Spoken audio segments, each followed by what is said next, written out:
Yeah, greetings everyone. This is Prophet Madungwe, the Velami Commander. Murume anorema, murume asina godo nevanhu, murume asingadhisi munhu, anongokudza chokwadi. Ini handikutendere, ndokudza chokwadi straight. Yeah, Jesu akaudza Peter kuti get behind me Satan, achidzinga Satan pana Peter. Saka haana mbomutendera kuti hazvino zvari mufeso wangu ndikamuti Satan ibva pana Peter. Peter anozoti akonai master tikufamba wanditese, saka Satan azondibata akamudza chokwadi. Saka kuudza vanhu chokwadi kazhinji, ngodira munhu pachokwadi bhemba zvakanaka.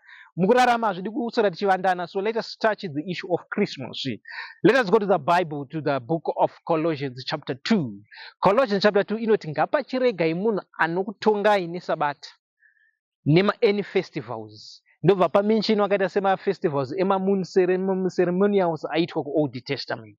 Old testament ndo yanga ine maholidays ekuti Easter, anoti Easter, Passover, according to the Bible hatina zvedu chinhu chinonzi Christmas kana Easter Bible. Vakanoreplace Passover. Kunew Testament hakusisina Passover because Jesu gwayana racho rakaroverwa, saka hatisisina chinhu chinonzi Passover. Saka vakangonotora that holiday Passover ndobva vaita ndo Easter, but hakuna chinhu chinonzi Easter kuNew Testament. KuNew Testament hakuna holiday inofanira kuti observed, inonzi iri spiritual. Asi mukadaita yenyu sezvakaita seheroes yeZimbabwe kana kuti Workers Day kana kuti yekuti want to remember kana kuti vanhu vakafa mhino rini ndezvenyu, but hazvichamanikidzwi. Because the Bible, Jesus Christ came to free everyone. Because it is finished. Then Paul ndobva azouya akati kana pane anoda kutedza mutemo ngaachitevedza. Israel right now as I'm speaking iri kutevedza the Judaism. Judaism is the Old Testament, which is the law. Law is Judaism. Christianity is grace. Anditika saka munhu unochuza. Paul anoti kana pane anoda kutedzera mutemo ngaachidzokera kumutemo. So kana wada kuita, but Christmas haitomboriko, Easter haitomboriko, unofanira kuita zvinhu zvakaita sana Passover, vana munhu ceremonial zvokuti zvema first fruits zviya zvokuti chinhu chekutanga mocelebrate muchitanga kukohwa kana kuti first child wopa kuna Mwari wodi ndo zvazviri zvemutemo yacho nezvezvo. Handitika kana wada kuzvitevedzera hapana chakaipa, but chirega kuwedzera futi zvisimo. Easter haimo muBible, Christmas haimo muBible. Saka chienda unotedzera yandataura yese iyi tatine mafista akawandisa aitwa vana Tabernacle, vanani dzakatowandisa idzodzo. Handitika Israel ndo dzaichiri kutevedzera. Mukatarisama maArabic mazhinji havaiti zvana Christmas nana Easter because hazvimo muBible, but tisu takangozviunzirawo maholidays edu kuti tifara kuti hapana chakaipa, but chirege kuisa Mwari mukati, mungozviitira muri mega as a public holiday. Kwatiri tongoiti public holiday muswe Christmas, but it's no longer forcible. Iyo haitorimo futi. Handitika Christmas neEaster hazvitorimo. Zvava nedefense force yedu yeZimbabwe haitorimo muBible. Handitika ndo zvakangofanana neyaya, but nenyaya yekuti vakauya nedziBible kana kuti vakatanga mapioneers edu vakabva vangoti zvirimo muBible, but tisina vhesi yakadaro. Even kana kuti Jesu akazvarwa rini hapana munhu anoziva. Jesu anozvarwa musi 25. Handitika according to the Bible hapana anoziva. Togona ngoziva season ngoti yanga iri nguva yekufudza makwai. So unongoti nguva inofudzwa makwai kuIsrael. Ndipo unokwanisa kuona kuti alright, akazvarwa which season, but hapana munhu ane date because what ngatibate zvinhu zviri simple. First World War was 1914, then yepiri was 1939 kusvika pa1940, ndo payakaita kusvika 1945. Handitika Israel ichizofomwa 1948 ichizoitwa resettled back pairi izvozvo. Handitika payanga iri kare nezvekare. Saka mukatarisa hatina mapictures kuma1948 ari quality chaiwo. Handiti tine zvima black and white, but mukatariseka zvino pane picture yeJesu yakanaka, tine aMary. Mapictures aya chokutanga pane munhu akaacta saJesu, ndiye akaiswa the part ari kunzi ndiye Jesu. Unenge uchinamata uya uchiri kumadhuri uchiti Jesu ndirangarire, asi Jesu. Handitika munhu akangoacta the part of Jesus Christ. No one have the picture of Jesus Christ. Hakuna munhu ane picture yaJesu, hakuna munhu ane picture yaMary, but vanhu vakangoactiswawo ndokubva vaita. Because ndataura ndikati 1940 paFirst World War, paSecond World War hamutorina mapictures. Even 1914 tatava ne1914 hakutorina. Even mukataridza Moses ainonyorerwa pasi kuOld Testament, vava vasina zveBible redu repamashitsi ndezvedu izvi, vaita zvokutononyorerwa pamatombo. Handitika that was the technology yanga iriko. Saka kamera yakauya manje kuma 19 something inoti even 1800 1800 kana 1000 kana 1500 tichizokera both zaswati tichiti AC before Christ anditika AC after Christ ndoku New Testament, BC is before Christ, that's Old Testament. Saka after Christ makamera yakatoya manje tongoti ndezvekuma 1990 zvekuma 1970 zvopa tikangoti 1960 futi ndizvo, but 1960 time pachina naWilliam Marion Branham kwakusina kwano zvongoti tongoti after second world war ndopakangotanga ngoinvetwa zvimakamera nechi, saka kutorina ane the picture which is zvakadaro. Saka kana wada kudzokera kumutemo hatikurambidze poses so, but wakufanira kuita yese. Sabata kana wada kuita sabata handiti ka sabata rina kuipa kuita handiti, kana wada kuita sabata pane nonzi sabata rewiki handiti ka 7 day wozorora, mwedzi wechi7 wozorora futi zvakare handiti ka, then gore rechi7 wozorora zvakare uchinopinda ukabatanidza ma7 wopinda gore 1 inonzi jubilee handiti ka, ndo inonzi mitemo yese Israel ichiri kuiita handiti ka. Isusu ukangoona uchingotenda muna Jesu haufaniri kuita mitemo yese iyeyo zvemaholidays zvechi hazvina basa, because Paul anotaura na Colossians ngapachirika kuti anokutongai anokudi. Saka Christmas inongori holiday besides Jesu moita zvamunoita mofara motadzirana naMwari pasina zvokuti Jesu matadzira Jesu maisa zita raJesu mukati zvatopera. Saka that is the Christmas, but let me continue to preach about that.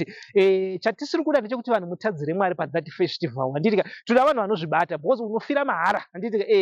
Day number 25 rakagara riko riri kupedza vanhu zvakanyanya, munopera nekuda kwa25 December, munopera vamwe mukasara mava needzi mukasiya zvana zvidiki handitika, umwe une chimwana chiri kuyamwa so handitika, musi wodawo woti musi wa25 wofara womwa hauchazivi zvauri kuita, urara nezvifevo okecha, unofira mahara. Varimo mazuva ano zvirwere zviri kudambura. Let us go to the book of Leviticus. Mukasanditeerera ndichakupai zvirwere zvisingarapiki. So musi wa25 please varume dzikamaiswerai nemhuri dzenyu zvokunohura izvo kuti munofira mahara mukasiya pwere handiti. Hatidi vanhu vanosiya pwere, ndo panoitika even maaccident akawandisa because vanhu tiri kuita out of control. Saka tiri kuti vanhu musi wa25 behave as zvokuti mazuva akafanana kuna Mwari, hakuna mazuva akasiyana kuna Mwari. Even the Bible says farai munashe nguva dzese. Tasai muchana ndichinetsana nezveyatoti vhale handitika, mukadzi wakafanira kumuda musi wa20 musi wa14 February chiti mukadzi anodiwa everyday handitika. Saka gara uchitengera family zvinodhura zvimaraisi nezvimachingwa kwete zoti musi Christmas unoda kuti ndeda kutengera zvihembe. Mhuri inotengerwa always hembe, zvozoti itsino hembe dzeChristmas. Munhu ngagara achitengerwa achipfeka achichena, always be smart, always vanhu ngavadye chikafu chisiri junk handiti, because the more yamudzira chikafu chiri junk handitika muri kutouraya health yenyu. Saka tinoti vanhu mudye zvinhu zvakanaka, always mupfeke zvinhu zvakanaka, musamirira musi wa25. Saka zuva riya haritomboshamisi pamberi paMwari. Even Mwari havatomboziti ririko, Mwari havatoziti rino exist according to heavenly calendar. Hatitorina holiday inonzi Christmas, hatitorina holiday inonzi. Saka Mwari ndo pavanotsamwa zvisingaiti musi wa25. Ukatadza musi wa25 aiwa tadza umwe musi, kwete musi uri kunzi toda kuitira Jesu zvosiri zvaJesu wobva watadza, ndo panenge pakatariswa naMwari ende vanenge vachijaja. Alright, regai ndibatirira zvakafanira kuti pane kuti uprising munyika, kana hatisuti muZimbabwe tingoti munyika, any country in the world handitika. Ukaita musikanzwa ipapo handitika, vanenge vachibata chero ukangodi because vari kubata because vari kuti pane nguva iri kuita activity yakanyanyisa. Saka musi wa25 vari kunzi vanhu vari kutadza vachifara vachidi maiwe chero Mwari ndo panenge vakasimuka vachitarisa vari kutadza. Aiwa 25 izuva rokutoti kana wakatongwara chitosoro wakarara handiti, because ndo zuva rekuti Mwari vanenge vachimonita handiti. Mwari vanenge vachimonita kuti vanhu muri kumboita handiti, because Mwari vari kutarisa kuti alright, kana wati Jesu handiti tiri kuti zvaJesu muri kuita ine zvacho zvaakataura Jesu. Hausi kutora mukadzi womunhu uri kutora mukadzi womunhu, Mwari achatsaudze dzakatowanda. Saka musi wa25 vanhu chitonzika mai zvenyu kugara mudzimba kunyatso kuti tono handiti, kwete zvenyu zvokupaparika muchiti zvimusoro sezvidhanana muchidi zvezvo, munofira mahara musi wa25 because Mwari havatozvidi izvozviya. Because 25 it's a day kuti chero Mwari, because panonzi paita activity, zuva rikonzi panonzi activity, vanhu muda kudaidaika, Mwari ndope kutotiona ivo vanenge vachitotarisa kuti vanhu muri kuitei handiti. So musi wa25 musharuko vanenge vari vachitotarisa kuti muri kumboitei, ende ndo zuva rekuti Mwari vanenge vachitarisisa. Saka please musi wa25 vanhu ngatizvichengetedzei, hatidi tsaona mugwagwa manditi Mwari hava kuchengeti. Rega ndikuudze nhasi, Mwari havachengeti munhu kuti zvaita sei unozvichengeta. Mwari havachengeti munhu, Mwari vanopeka ri kuchengeta kuti unozvichengeta. Zvakafanira kuti government handiti inokupai mastand handiti, anoisa maneighborhood wacho makambona zeta rapicho echiti tinoita kuchengetedza imani kana nemasoja iwe bakazoti famba dzichiba unoisa gadi pamba pako munoisa maneighborhood ndozvakafanira mwari vanokupa upenyu mwari havakuchengeti musi wa25 ukatireva uchiti musi wa25 uchifara unorovera ukafa mwari haana kana basa nazvo iwewe ndiwe waita careless saka musi wa25 zvezvo careless muchiti mwari haana kana basa nazvo unozvichengeta wega mwari havachengeti munhu unozvichengeta wega musi wa25 ukasora uchihura uchiti unorwa nechirwere ukasiya mwana nevana vadiki mwari haana basa nazvo ndiwazviitira katiti kunonzi kana wamedza bhonzo kumedza bhonzo kuzvitemba mwari anachiti muri kutozvitemba handiti muri kufara henyu zvipedze pedza iyo wakatanga handiti saka mwari havatichengetedzi musi wa25 zvenyu zokudhiraivha reckless mwari anokusiya muchifa chero nguva isina kukwana unozviuraya wega handitika unoita commit suicide wega bcause ndiwazvisira bhomba rako wega saka musi wa25 usafungidzira sokuti mwari vachakuchengeta ukadhiraivha chimota chako zvisina order unofa handitika ukada kuhura chiro chinokubata unozosara kupinda munyuye watonaka chirwere chatovamo chakutotamba chirimo zvacho chakutoti tavamo welcome muropa chiwani tichinakirwa zvacho saka please vanhu musi wa25 izuva kuti garawo zvako nemhuri wakazvizororera usabata zvakawanda bcause izuva rekuti pane pachitiko zvakawanda namwari vanenge vachirejesta vachiti saka izuva rekuti gara nemhuri ndo zvandoita its a public holiday handitoiti kana service musi wa25 bcause handitodi I do not convince handiti zvinonzi vakavaka makuva jesu akati muri kutovaka makuva kuti vabereki venyu muri kutenderana nezvakaitwa nemadzibaba enyu kuti madzibaba enyu akauraya vaprofita imi movakira makuva saka muri kusapota zvakaitwa nemadzibaba mwari vanoti oraiti kutofara kwauri kutoita uri kutosapota zviri kuitwa musi wacho saka zepese musi wacho usatofara zvako chingozvizorora padheni pako mazuva angofanana because the moment yaunoti hana kufanana it's a special day mwari vada kuona kuti iwe wati it's a special day for what because uri kuti it's a special day for what kuti vanhu vatadzire jesu oraiti handozvechidiwa namwari kaizvo kuti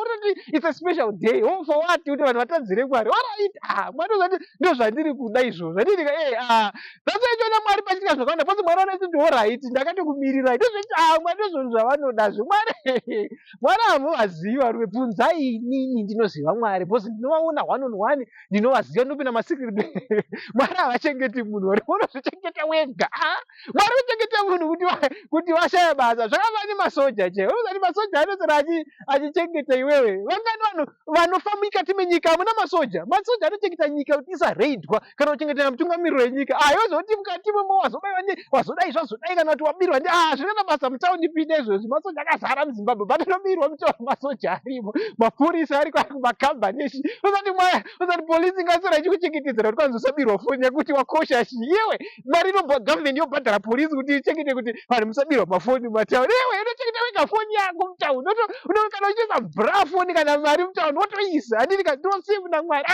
mwari vane zvavanochengeta kana kuti tochengetiwa nemwari mwari havachengeti unozvichengeta wega musa 25 vanhu zvichengetei zvibatei musadhiraivha reckless musahura musadichi handiti kana wafunga bonde enda kumukadzi wako zvatopera worarama the Bible says mubayiro wezvivi rufu handiti mwatozana achiti muri kutadza zvenyu munongofa that says the Bible mwari does not repent from his word mwari havatendeuki pashoko ravo saka musi wa25 it's a very dangerous day tine hane muna pane panonzi kwakati it's a dangerous nation 25 rinonzi a dangerous day to God because zuva rinotadzwayo chero mune hasha dzamwari rinenge chinonzi harisi izuva risingatoiti saka musi wa25 please izuva rekuti utsvake nyasha dzamwari but hapana fa kukumanikidza jesu anozvara musi wa25 usasora uchivharwa nevanhu kubatwa jesu hapana munhu akambonzi ticelebrate zvarako hazana basa zve kunew testament isusu tiri machristianity hatiteedzeri mafestivals ese mafest fruits mapassover kozokuti watimo asiri mubhaibheri christmas tozoti yacho vana easter hazvitorimo mubhaibheri chiri vana vale ndezvenyu vanhu handitika mwari hana basa nazvo mwari vanoti love your wife always ukatoona chitoda musi wa14 inotori mhosva pamberi pamwari ungada munhu musi wa1 day 1 chete musi wa14 woti mwari vangafarira izvozvo mwari havatofari nazvo because mwari vachiti ndiwani unongoda kuzongoda munhu kutengera munhu present nokuzoda munhu pamwe pesa palove wakaisa kupi because the Bible says love one another always zvako zvoti musi wa40 tonoratidza love mwari havatozvidi zvekuti mwari vana kuti tsana avande vapika vada kuda munhu kuratidza munhu rudo munhu musi wa1 chiti hakuna zvinhu zvakadaro mwari havatozvifariri saka zvimaholiday zvenyu zvokuti but be careful with all these holidays because kunew testament hazvina kana basa rese Colossians chapter 2 yandataura zvemabirthday enyu hazvina kana basa rese zvemaeaster hazvina kana basa rese zvemachristmas hazvina kana basa rese zvemavhale hazvina kana basa rese chakakosha ndijesu kristu vanhu ngatinamate let us repent pachristmas usatadza usadriva reckless, usahura namata Mwari. Even iko zvino always musi wevhale haufaniri kutotengera munhu wako, tengera always every day pese show love kumunhu wako wese. Mwari vachitaura zvakanaka. Ndinoramba ndichitaura kuti Twitter account iyi yakanzi Prophet Madungwe patwitter aishi yangu please, inenge ichiprofita zvebhora zvana City neMliverpool tiri kwanzi draw beta ipapo. Isusu hatitozvikurudziri zvana betting nanachi. Haisi account yedu yangu yakanzi Madungwe TV. Yandaimboshandisa kudhara yanga yakanzi Real Prophet Madungwe, but ndakaisiya zvangu ndakushandisa Madungwe TV because angu maaccounts ese ndangoshandisa Madungwe TV. Madungwe TV paTikTok, Madungwe TV Instagram, paTwitter Madungwe TV zvese papa nditika Twitter, Instagram, TikTok, YouTube iMadungwe TV. Only Facebook ndekanzi Prophet Church Madungwe. Then pachechi line mwenye pa 0776231156. Saka Christmas hakuna munhu anofanira kutombokumanikidza aiwa chingoita yauri kuda musi Christmas hazvana basa chokasatira kuchechi Jesu ana kuzvarwa musi uyo, saka hazvana basa hapana anotombokunetsa musi wacho because hazvinei naMwari, kungofarwa kwevanhu. Mwari vachitira zvakanaka. Thank you all.